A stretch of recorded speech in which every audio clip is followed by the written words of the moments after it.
Hi, hello, welcome back to my channel. If this is your first time here, my name is Quisha. On this channel, I do makeup and mukbangs, and today is a mukbang day. Y'all, I wish y'all could smell what it smells like going on up in here.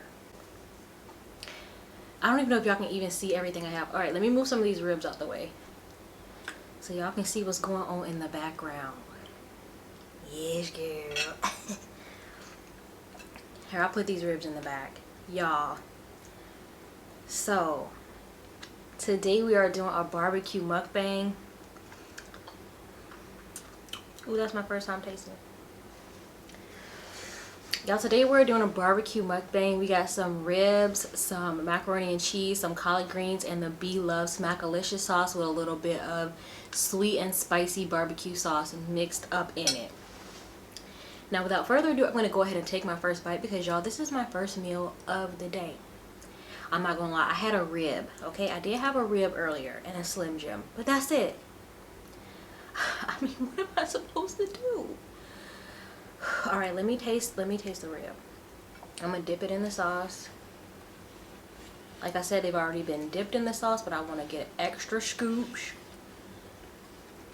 And we got the collard greens and the macaroni and cheese, of course.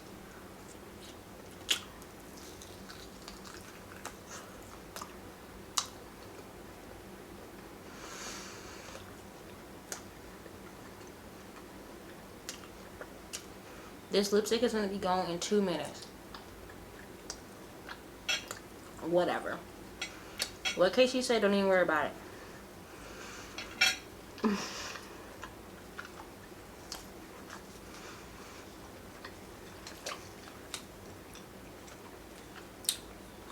These ribs taste so good. I definitely taste the spice. When I went to the rib lady today, I was like, her name is Barbecue Queen. I'm going to put her information down below because she sells more than ribs. She sells chicken, sausages, wings, everything. Okay, y'all, that's spicy. When I went to her today, she was like, what kind of sauce do you want? I was like, what kind of sauces do you have? Because I always get the, I think I always get like a regular traditional sauce. So I wanted to kind of switch it up. So I went with the sweet and spicy because I felt like that would be the best with this sauce. Oh, y'all.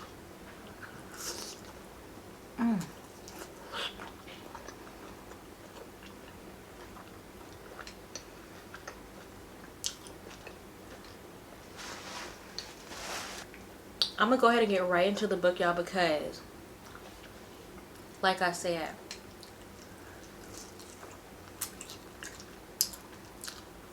the drama at the barbecue has finally been revealed. Y'all ain't gonna believe it.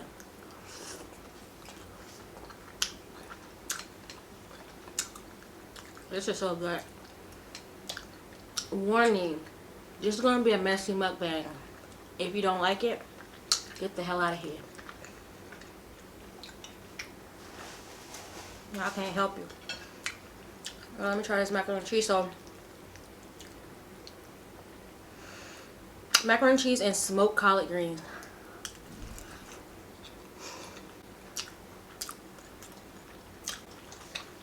Let me tell you something. Everybody macaroni and cheese is not good. I am very judgmental when it comes to macaroni and cheese. Now the collard greens are okay. They good. These are pretty good collard greens. They ain't busting though like my family, but they're good. Okay, y'all. Ooh. Ooh, the ginger with the rib meat. Okay. No, my little towel is still in the laundry. I forgot to get it out the dryer. And I'm about to go out to the garage.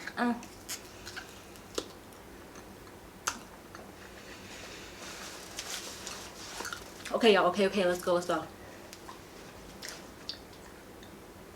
So I read 5 chapters. And y'all know when the rib ain't being your tea. Let me take this lipstick off. I don't got time. Okay, so chapter 46 is back to the day of the barbecue. Now, in the last mukbang, I mentioned that Oliver, the neighbor across the street, he said something like, "Oh, if I hadn't been in the bathroom mindlessly running water under my hand, this could have all been prevented." You know, now that I know what happened, he was probably right.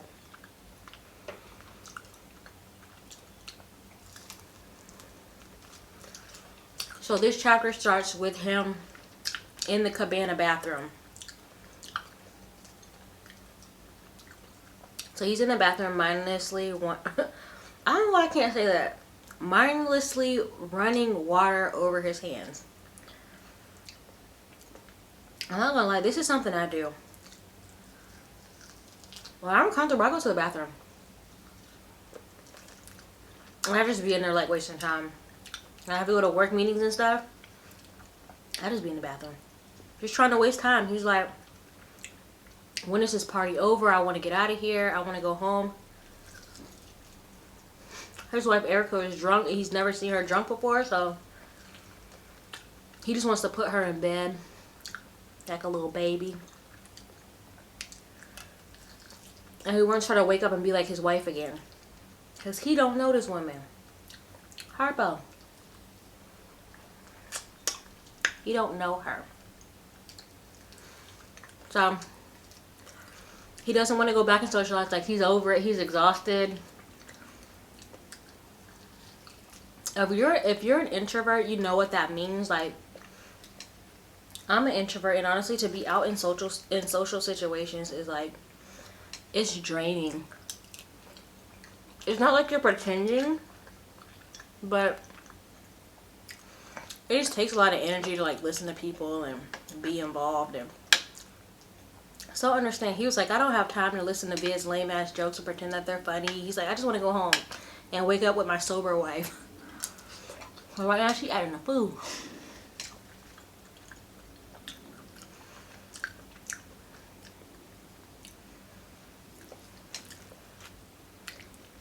Yo, this mac and cheese is hitting now. This is a whole different mac and cheese than the Chick-fil-A. This is a black macaroni and cheese. The Chick-fil-A one tasted black, but this one is real black. So, you know, he's like thinking, you know, Erica's drunk, but she's not like embarrassing herself. She acting a fool, and he don't like it. He's just not used to it. So then we get a little bit more background of why he doesn't like being around drunk people. He said it just reminds him of his parents. Like I said before, Oliver's parents are alcoholics. He just recalled, like, he remember, like, with his parents, like, he could tell when they started to turn, you know, when he started to turn over to the drunk side. He said with his mom, his mom was funny and his dad was smart. And as their drinks got lower, the dad would get stupid and the mom would get silly.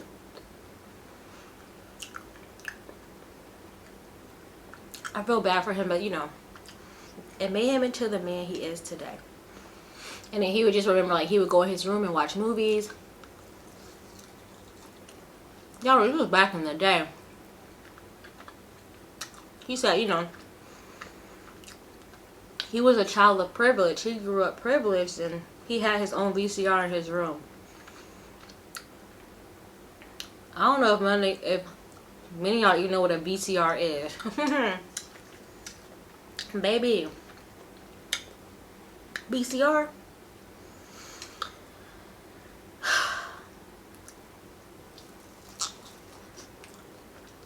I wonder if you would show a kid nowadays a VCR, if they even would know what to do with a VCR. They would be so impatient. You know, you gotta rewind it and anyway, so that was his upbringing. He, you know, he said he never wanted for nothing, but he was just always, you know, holed up in his room because once they started to act like that, he would just go in his room. What's that?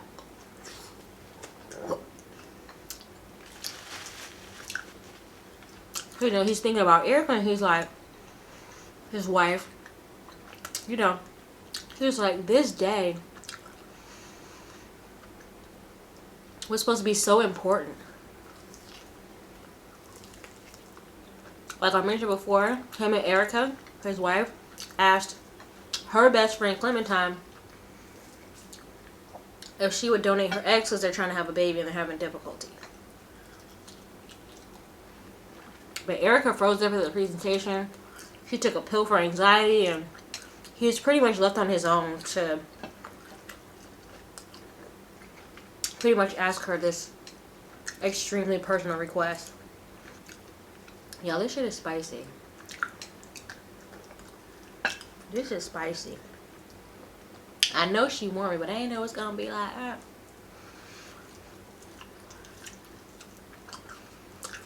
Ma'am, this is spicy. She did say. She said. So, you know, he's in, now remember, he's still in the bathroom thinking about all this stuff. He's running the water. He's like, you know, I knew this would be an unusual request. You know, for us to be asking Clementine stuff like this. And he's like, I just hope that. And then boom, he heard that, yo, Clementine. Now, I remember, now y'all, in the last mukbang where I talked about the book, remember we heard a scream. Somebody screamed Clementine's name. Somebody screamed Clementine's name while she was in the middle of getting a little lap dance from the neighbor Tiffany. They was again freaky. And then we heard her scream Clementine. And we were trying to figure out who it was. Now, I thought it was Erica. So he said,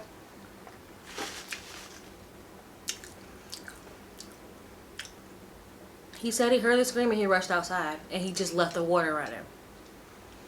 Yeah, so that's the end of that chapter. That's where they left us. From Oliver's point of view in the bathroom.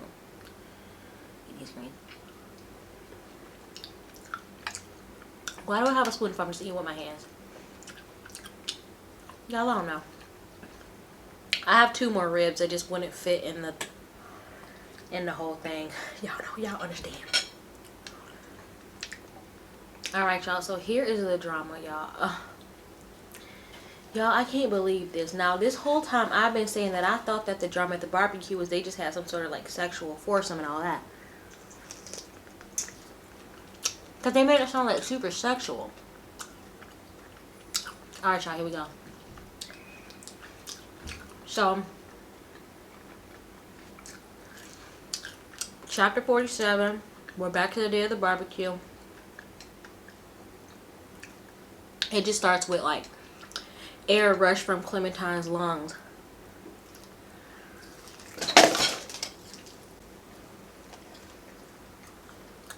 Yeah, I just spilled my whole drink over me. Alright, anyway, I'm gonna keep going.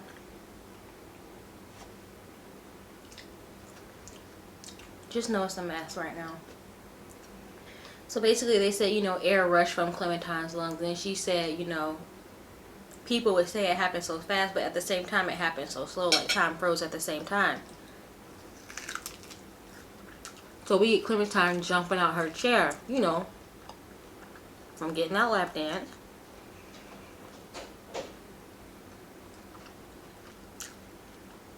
And she heard the scream, Clementine. So she looked around like, what the hell's going on? She was like, is anybody hurt? Anybody got broken teeth? She's looking around. Everybody looks normal. She heard the scream Clementine, and she looks, and it's, of course, Erica. And Erica's like screaming Clementine, and she starts like running over to the fountain. They have like a, you know, this fancy fountain in their backyard, Ben and Tiffany. And she's like, what is wrong with Erica? Like, she is so drunk, like she's losing her mind. She is like, she is doing the most. And she was like, what's going on with Erica? Like, I feel embarrassed for her. Then she's thinking in her head, like, it's my fault. I should have watched her. Shouldn't have never let her get drunk. All those times, you know, she prevented me. She helped me while I was getting drunk. And y'all know, like I said, this is the first time Erica really been drunk. So they just think she acting a fool. Then she turned the other way, and she sees Oliver running out the cabana bathroom. And he's running to the fountain, too. And she's like, oh, poor Oliver. Like, he's about to go, like, rescue her because she over there acting a fool. Like, he's embarrassed. But then he, like, jumps in the fountain. She's like, what is going on? Clementine is so confused. She's like, you know, he's just trying to rescue his wife from embarrassing herself. Y'all, she sees him run over to Erica. She's like, they're having some weirdo romantic notebook type situation, but the next second she's like, oh, they're supposed to meet up in the middle and like kiss and make out and be all beautiful. But she looks over and they're picking up Ruby's body from out of the fountain. Clementine's daughter, Ruby, her youngest little girl. Her little lifeless body. And they're like picking her up and they're carrying her out of the fountain.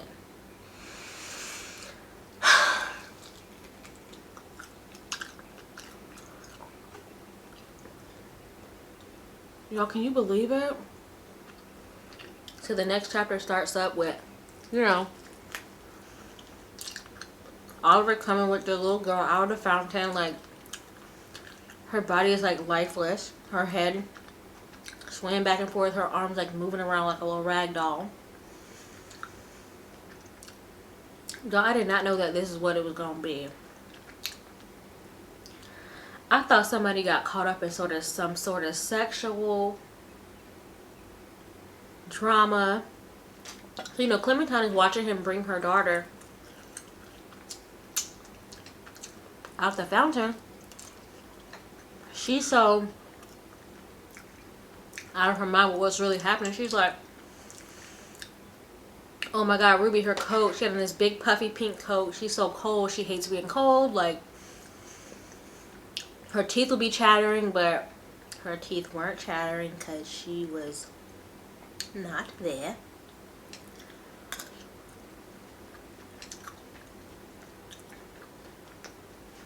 You know, so Oliver's like carrying her, bringing her down, and Clementine like rushes over and she was like, me.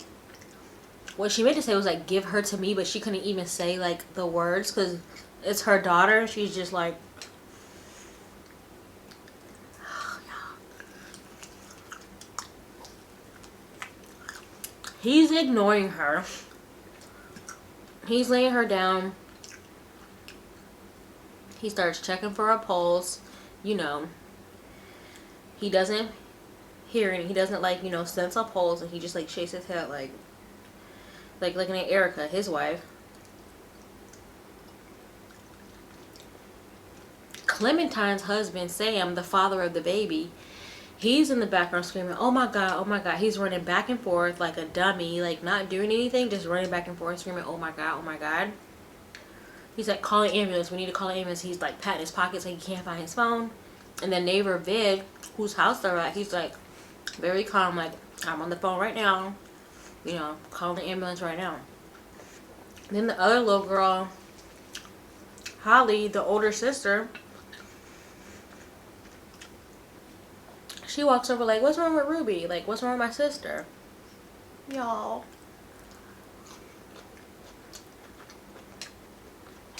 She's like, does she need whisk? So whisk is, Ruby used to carry around an actual whisk, like for cooking, but she used to have it like a toy. And she was like, here mom, give her a whisk, it'll make her feel better. Oh, my heart. My heart. So Clementine just like takes the whisk and she's like grasping it. She keeps yelling like, give her to me, give me my daughter. Oliver is not listening. He's ignoring her. She's like, let me just hold my daughter so I can make her feel better. So she's like looking at her daughter like her skin is white, her lips are purple. She's like freaking out. You know, rightfully so. So Oliver looks at Erica, his wife, and he's like, 15, right? She's like, yeah, 15. You're about to do CPR. Let me tell you something. As much as I ragged on Oliver and Erica this whole time, there is something about being an overly prepared person.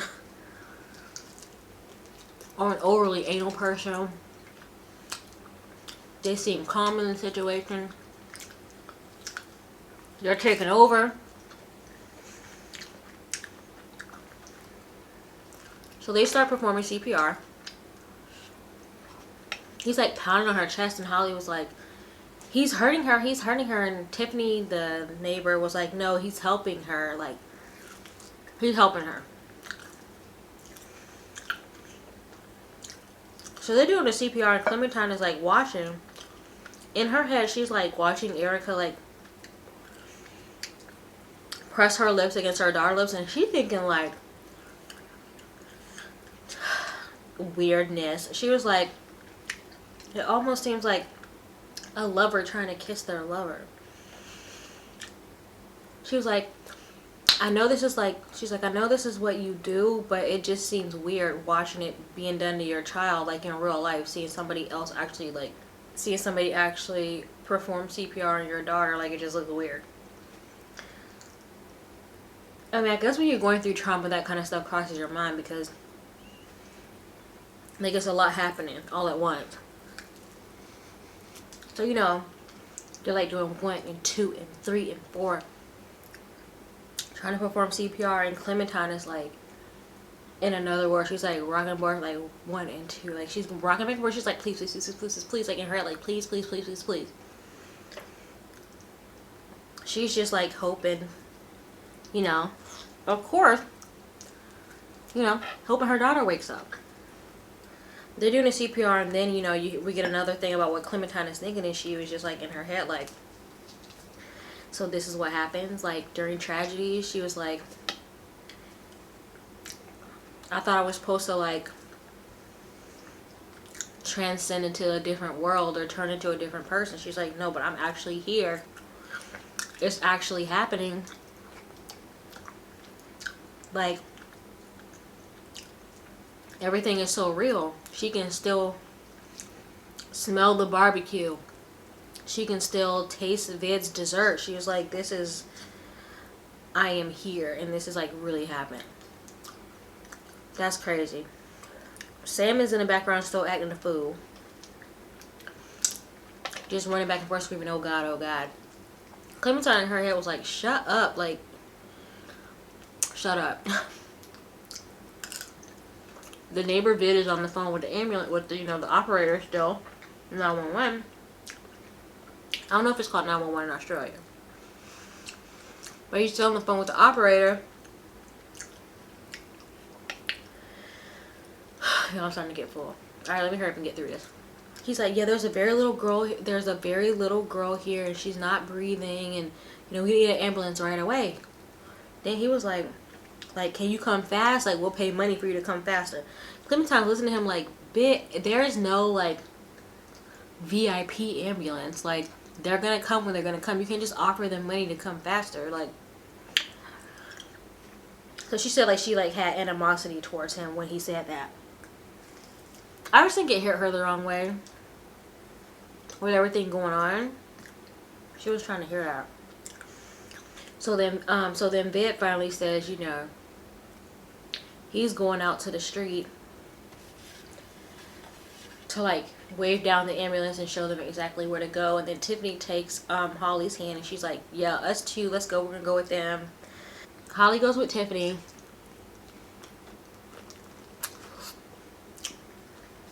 Now Clementine is thinking like, Clementine is like, you know, they say never take your eyes off of them for a minute. Then she was like, was it even a minute? So yeah, it was probably like a minute. And then she was thinking like in her head, like all those news stories about parents that, you know, have accidental drownings, you know, in their backyard, and who leave their kids unattended in the tub and all that kind of stuff.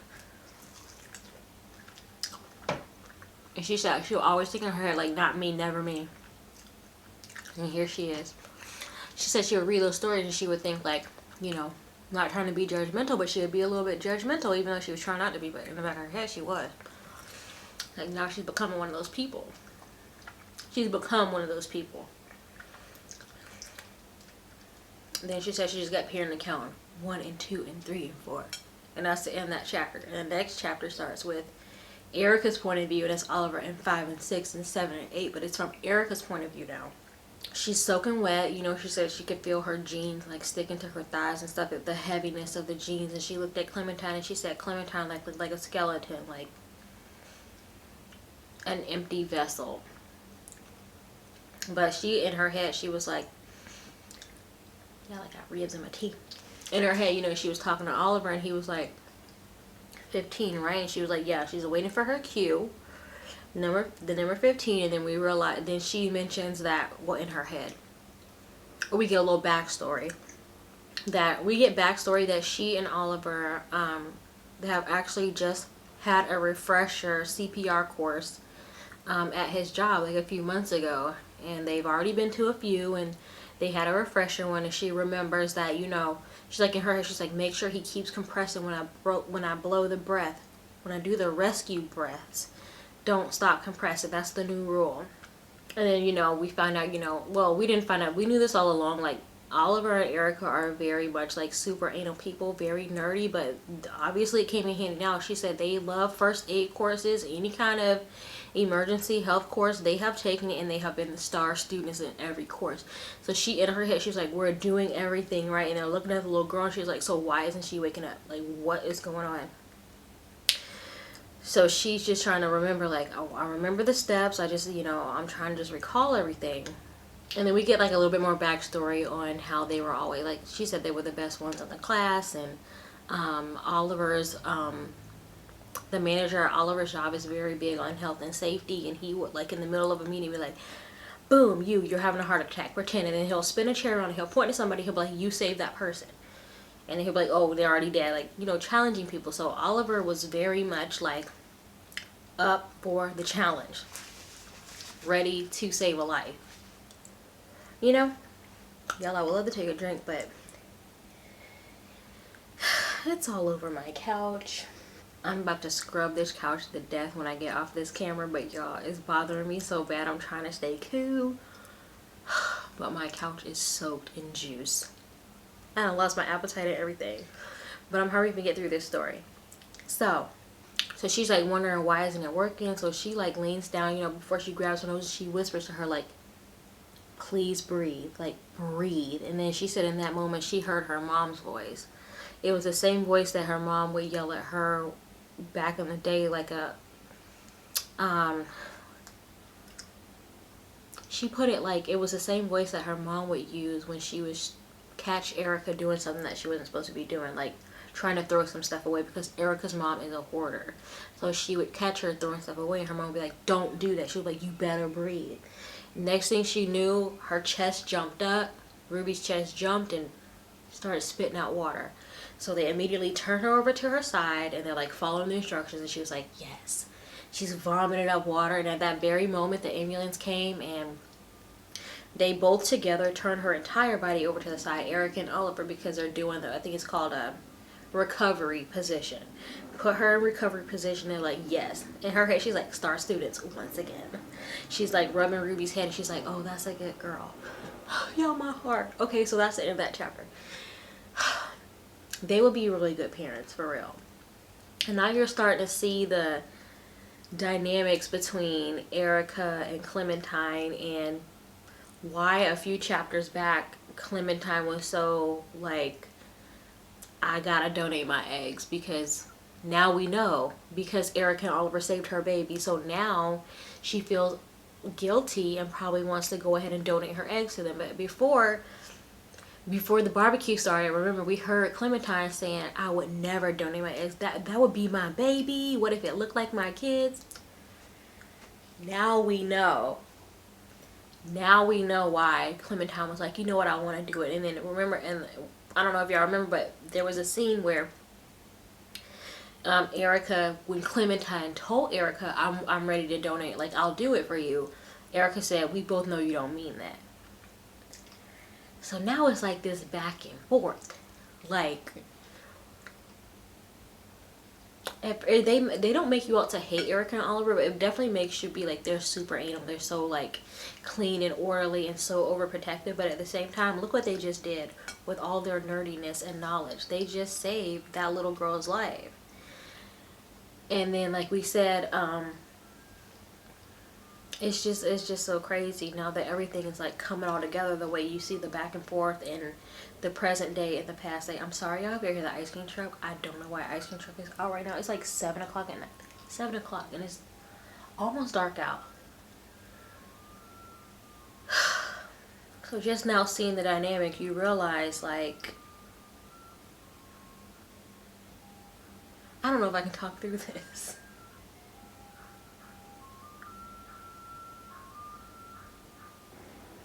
Yeah, I'm trying. So that's that chapter. The final chapter that we're going to talk about is chapter 50.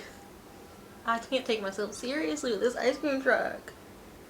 Anyway, it's back to the present day, and Erica is at her therapist's office. In my last mukbang where I talked about the book, Erica was there, and she was just she was talking around in circles, and her therapist mentioned, you know, the reason Erica is probably not remembering certain parts of the night, which is so weird because, well, this is the thing.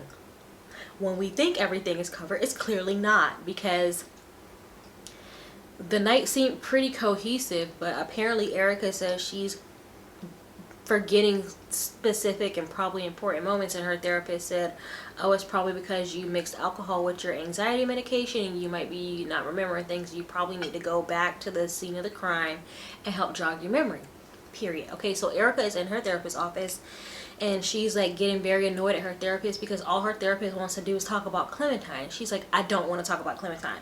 And the therapist is like, okay, fine, girl. Okay, girl. Cool. So then Erica tells the story of what happened to Ruby, and the therapist was like, what? Oh my gosh. Like, she's like, yeah, I saved a life. She didn't say that, but you know what I mean. I feel like that's how Erica would treat the situation. Like, yes, bitch, I did that. So then, you know, when she said, I don't want to talk about Clementine, the therapist was like, okay. And then she like jotted some notes down in her head. Erica was like, I wonder if I have a legal obligation or a legal right to ask for the notes, to ask what she's writing down. And she's like, I'll research it later. Of course she'll research it later. That's what she does. So that's that. And then they start talking about, yeah, so she told the therapist what happened with Ruby, and the therapist was like, you know, that might be why you're not remembering certain things. You know, you went through a huge shock and trauma, you know, saving this little girl. Maybe you're just like, you're just not remembering certain things because of what you went through. And Erica was like, no, that is not like me. I remember everything. And then, you know, she gets into this backstory about how she's not like Clementine. And Clementine, there was one incident where Clementine left 2 hot plates on at the house and just left, and luckily the house didn't burn down. But, you know, like stuff like that. Or then there was another time where Clementine just like walked out the door and just left the door wide open. And then they, you know, recall Sam saying, oh, of course, like, just invite burglars in, you know, to steal your $300,000 cello that's just chilling on the bed. And then Oliver was like, what were you doing? And she was like, my head. She's like, I was just thinking about other stuff. And he was like, were you thinking about music? And she was like, no, I was thinking about, she called them koalas. I'm guessing they're like cookies. I don't know. She said, I wonder why koalas don't taste as good as they used to. Did they change the chocolate? And so Then her and Sam go off on this chocolate koala tangent, and then Clementine in her head was like, see, and then they get on a tangent, and then Clementine is never held responsible for her negligent actions, which clearly not, because, you know, they get distracted and talking about something else, and she's never been held responsible for anything. And so, you know, you get a little bit of animosity tease right there. So that's that. And another thing, you know, Clementine isn't, I feel like she feels like Clementine probably isn't being held responsible for what happened to Ruby. Because Clementine was supposed to be watching Ruby, but she was busy getting a lap dance. And she was like, you know, Clementine doesn't have any consequences. She's never even hungover. She never even gets hangovers. Listen, I would love that power. I know I'm getting too old to the point where I just have a couple of drinks and I am hungover, and it's not cute. Anyway, that's neither here nor there. Alright, moving on. So, you know, the therapist like, well, you know, like I said, you know, you could always just go back to the neighbors and just, you know, try to jog your memory. Remember, I taught you those breathing exercises, relaxation, to help you recall your memory. So if you go back over there, maybe it'll drum up something. She was like, yeah, maybe that's a good idea. And then the therapist was also like, but, you know, also, like, you could be just trying to protect yourself, blocking out what happened, because maybe what you saw was so traumatic and your brain is like being like, I don't want to see that. And she's like, you mean like a repressed memory? And the therapist was like, And then she gets on her high horse as usual, typical Erica, being like, you know, there is no she's like, there's no real validity in repressed memory. You know, I can send you over some articles and I can show you, and then stop. Ding! The therapy session is over. The therapist jumps up like, mommy, you're trying to teach the teacher and you gotta go. The session over. So Erica gets in her car. Remember, it's doing heavy rain. Like I said, they keep mentioning this in every chapter, so I feel like I'm gonna go ahead and say it. So, heavy rain. She gets in her car. The windshield wipers are going. She's like, it's too much. So she closes her eyes. She does breathing exercises, and she sees a face.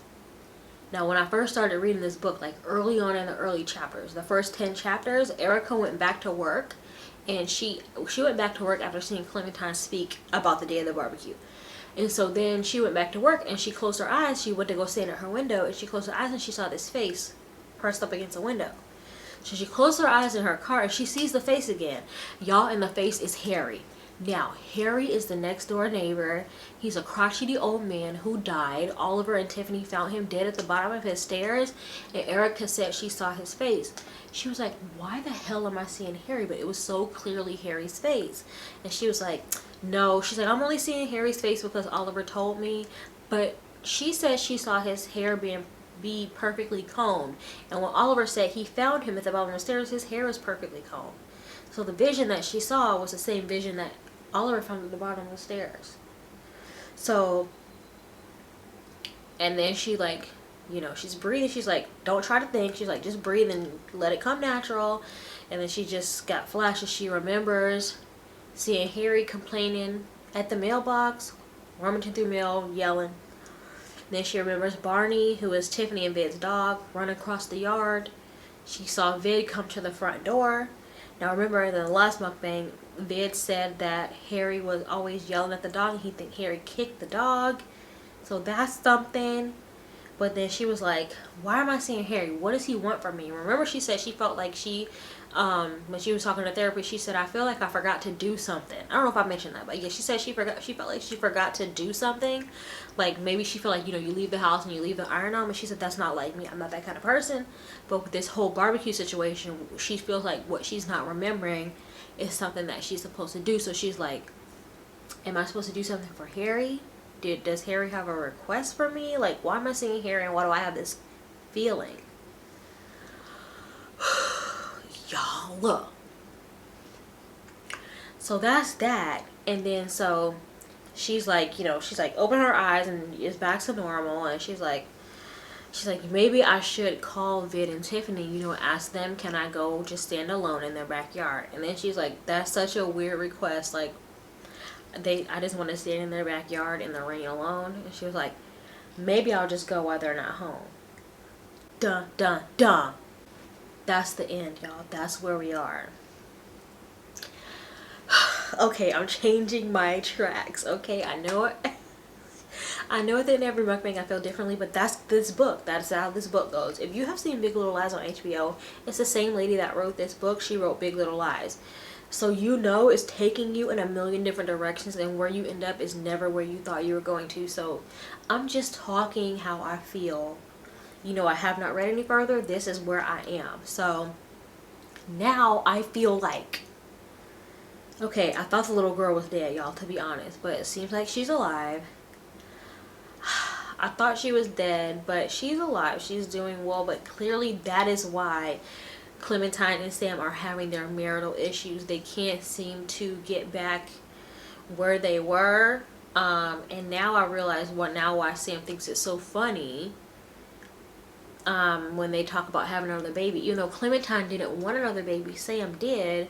But I feel like she's trying to give him another baby to save the marriage. And he laughed in her face when she brought that up. He was like, really? Us have another baby? Like, girl, get out my face. So that's that. I don't know if they're going to get back. But he's still talking. Well, I think he still feels very guilty, because he said if Tiffany would have never called him muscles when he was trying to open the jar of chocolate covered almonds, he probably would have caught their daughter going into the fountain. I feel like that's why he feels guilty. Erica and Oliver seem to be pretty much doing very well. They're still good. They still seem very much in love. We haven't really gotten too much of them in the present. We really only gotten Erica going to visit her hoarder mom, and Oliver has some sort of a cold. Tiffany seems fine. Their daughter Dakota is very weird, and now I realize, now we know why Dakota thinks Clementine hates her, was because Dakota stopped watching little girls to go upstairs and read. So now Dakota feels guilty that, you know, she wasn't watching the little girls anymore, and Ruby wandered off into the fountain, so now she feels guilty. That's that. There's still a mystery around how and why Harry died, so there's still something to that. Erica might be blocking out something. There was a situation in the last mukbang where Erica went into the inside bathroom, and Sam and Vid went inside the house, and then they came out, and then Erica came out later. So maybe she saw something when she was in the house with Sam and Vid. Maybe Sam was getting the food and Vid was killing someone. Y'all, these are my theories. They're all up in the air, and they're all a mess, because I don't know what the hell is going on. But I'm enjoying this book. Y'all, let me know what you think so far of the book. I'm going to clean my couch to the gods right now because it's driving me crazy. But y'all, I hope you like this mukbang. If you did, please give me a thumbs up, like, comment, and subscribe to my channel, and I will see you in the next video. Bye.